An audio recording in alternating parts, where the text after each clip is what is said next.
নমস্কার বন্ধুরা, আপনাদের স্বাগত জানাই মধুর ঘরোয়া রান্নায়। বন্ধুরা, এই প্রচণ্ড গরমের থেকে আরাম পেতে ভর দুপুরে দইয়ের লস্যি করে খেতে পারেন। তাই আজকের আপনাদের সম্পূর্ণ ঘরোয়া পদ্ধতিতে এক অন্য স্বাদের লস্যি বানিয়ে দেখাবো। দই লস্যি বানানোর জন্য আমি নিয়েছি টক দই, লবণ, বিট নুন, গোটা গোলমরিচ, গোটা মৌরি আর গোটা ধনে, আর নেব বরফ।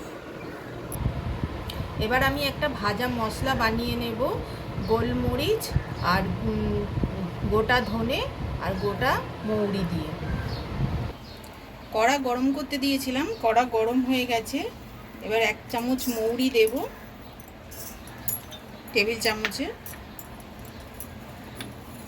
আর দেব ধনে 1 চামচ, আর গোলমরিচ 1 চামচ দিয়ে এই মশলাগুলো আমি লাল করে ভেজে নেব।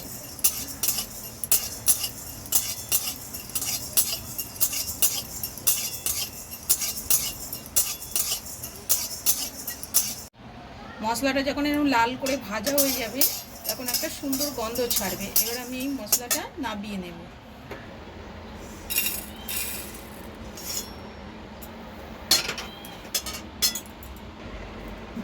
ভাজা মশলাটা ঠান্ডা হয়ে গেলে আমি গুঁড়ো করে নেব। মশলাটা ঠান্ডা হয়ে গেছে, এবার আমি গুঁড়ো করে নিচ্ছি।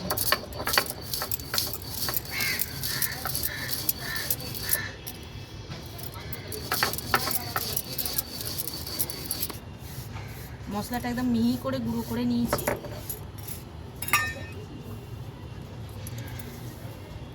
আমি বাটিতে তুলে নেব।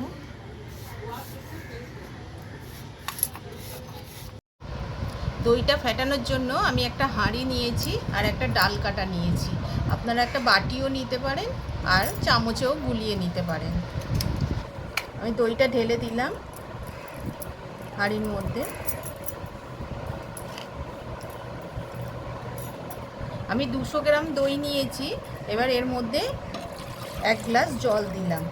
আমি এই 200 গ্রাম দইতে 4 গ্লাস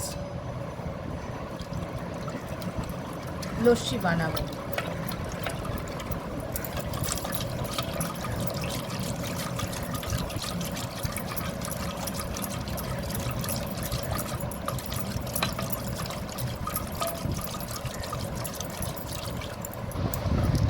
দেখুন দইটা পুরো ফেটানো হয়ে গেছে।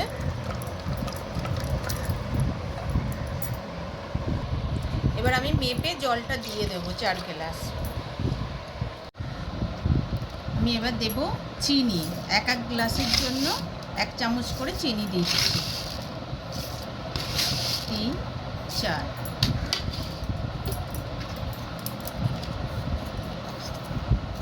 দেব অল্প করে লবণ,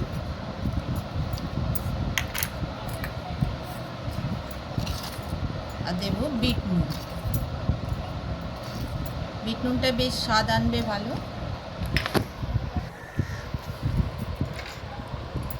এবার আমি এটা আবার ভালো করে একটু গুলিয়ে নেব, চিনিটা যতক্ষণ না গলছে।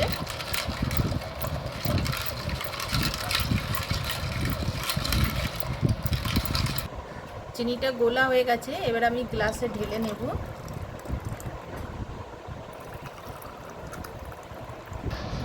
গ্লাসে এবার আমি অল্প করে ভাজা মশলা দিয়ে দিচ্ছি। এই ভাজা মশলার স্বাদ দই লস্যিতে দারুণ স্বাদ নিয়ে আসে। এবার চামচ দিয়ে আমি এটা গুলিয়ে নিচ্ছি।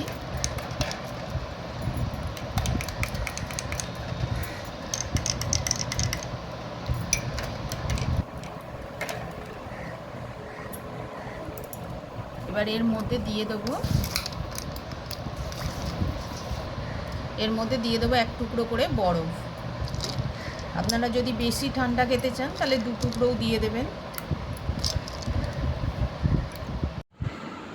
এই গরমে সবাই সাবধানে থাকবেন, সুস্থ থাকবেন, ভালো থাকবেন। এই রকম নতুন নতুন ভিডিও দেখতে আমার চ্যানেলটিকে সাবস্ক্রাইব করবেন।